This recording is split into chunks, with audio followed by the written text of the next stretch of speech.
today's 26 Minutes Dakar, we celebrate the completion of the 35th edition, Deprez' 5th win in the bikes.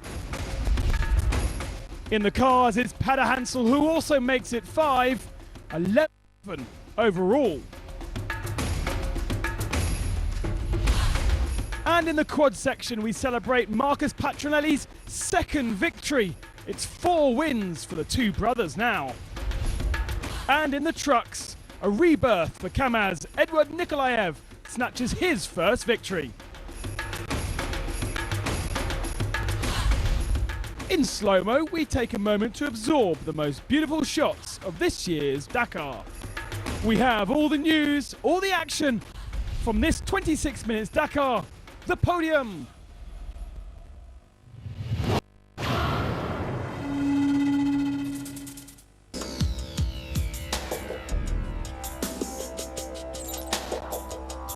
From Lima in Peru, 449 competitors set out with a collective dream to finish the most grueling race in the world.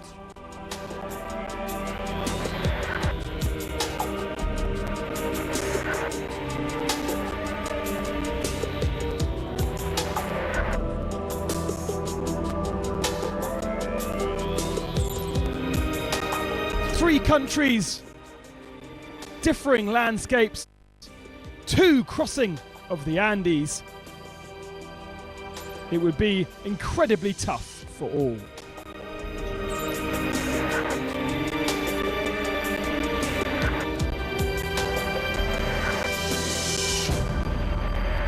And after 8,500 kilometers, 302 finishers prepared for a day of celebrations in the capital of Chile, Santiago.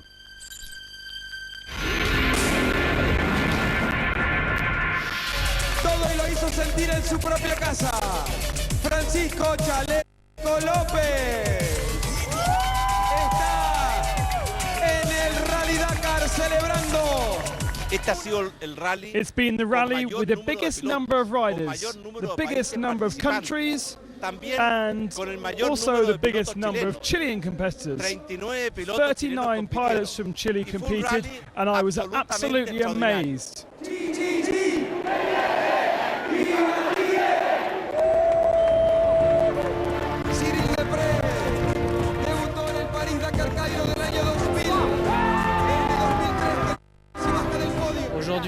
Today we did it. And of course, second is Ruben Faria, my teammate. It's his second delight. Cyril Deprez winning his 5th title, equaling Cyril Neveu. Only Padda Hansel's one more. Ruben Faria taking his best result, and Chaleco equaling his best from 2010. Even better, KTM had the whole of the top 5. And here is the classification after nearly 2 days of riding. Deprez just 10 minutes ahead of his teammate. Lopez, without that penalty, would have been very close in 2nd position. Jacques and then Pedrero. Olivier Pain, best Yamaha. Best Honda was Helder Rodriguez. And then best Husqvarna was Paulo Gonçalves in 10th.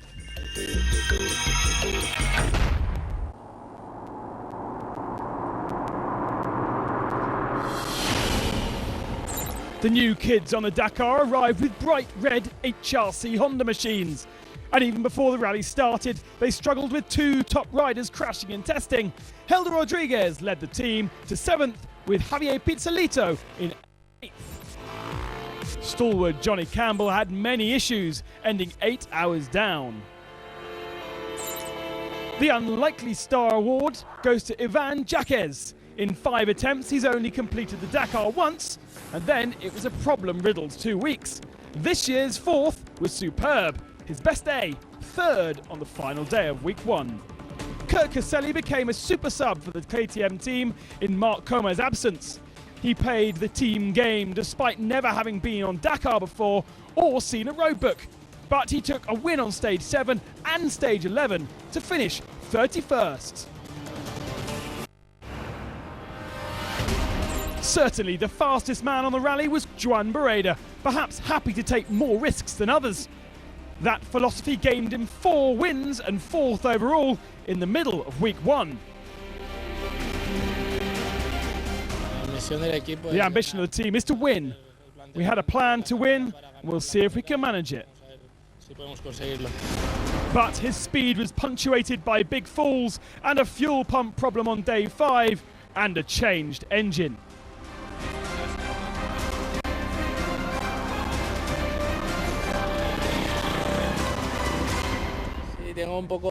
I have a few regrets because it doesn't really depend on me. We're going to have to sit back and analyse this once we finish the Dakar, but in general, our way is good. Pero creo que en general la línea de trabajo es muy buena. Olivier Pain had a quiet start to his rally, and that led him to the top spot of the overall standings on day 4. 2 seconds followed, and a lead of the rally for most of the first week. Will I be the first Desprez? I don't know. It was day 8 where it started to go wrong. Pain got it majorly lost, like many others, and dropped to 4th on the rest day. Stage 9, he crashed twice, damaging himself and the bike. He did bounce back, however, all to be the best Yamaha in 6th. David Casteur's rally mirrored much of what had happened to Pain. Consistent during week 1, he grabbed his first victory since 2010 on stage 5 and led going into the rest day. But 1 day later, he crashed, dislocating his shoulder, damaging the bike and retiring. One day you're crying for happiness, the next day you're crying pain. It's finished. Francisco Lopez set off with a great pace, winning 3 of the first 6 stages, but this was broken up with navigational errors which placed him 4th, just 12 minutes back come the rest day. A 4th win put him back in the hunt, but then an engine change destroyed any chance of improving that 3rd overall.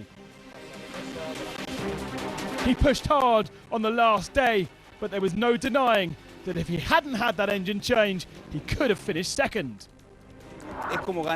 It's like winning a Dakar for me though.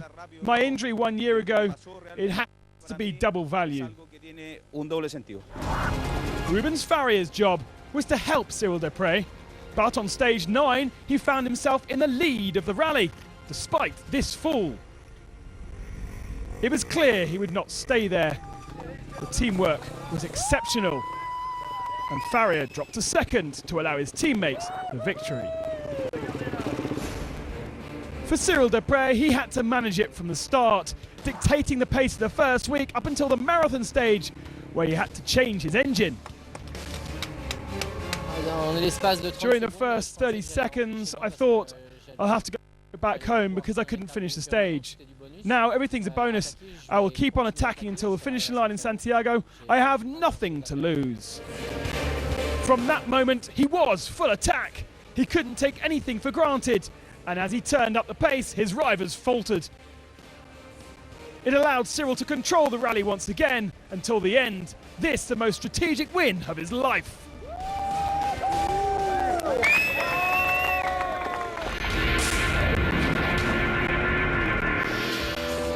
El podio del Dakar con el tercero de la categoría quads. Rafael Sonic, el champán. Ignacio Casale, el mejor chileno en la historia del Rally Dakar por su segunda posición en la carrera de cuadriciclos. ¡Viva Chile! El primero que consagramos en este Dakar 2013. Marcos Patronelli. Segunda victoria absoluta en cuadriciclos para el Marco Patronelli then beating Ignacio Casale by 1 hour and 50 minutes. Sonic was 3 and a bit hours back. Bonetto in 4th and Sebastian Palmer in 5th. And this is how it happened. There were many winners in the quads, kicking off with Ignacio Flores on stage 1. Marcos Patronelli then took charge, and it wasn't until stage 6 where we had a new name to the top, Ignacio Casale. Young Sebastian Palmer won on stage 7. And he was followed by Cyril van Biljon on stage 8, a rookie to the rally.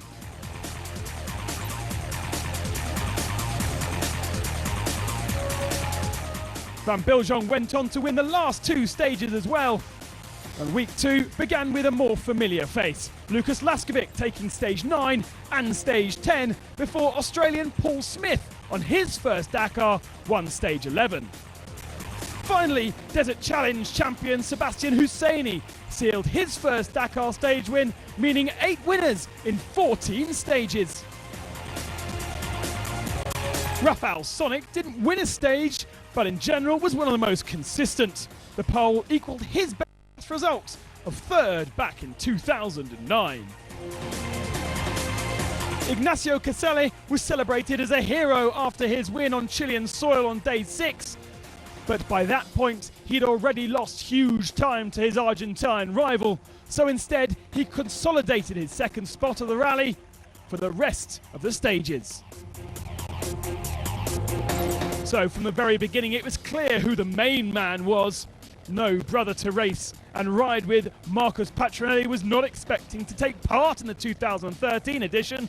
But Yamaha Argentina wanted a winner, and that's what they got. It was won from day 2, a commanding performance from the 2-time champion. At the end of the final stage, he was welcomed by his brother, 2-time winner Alejandro.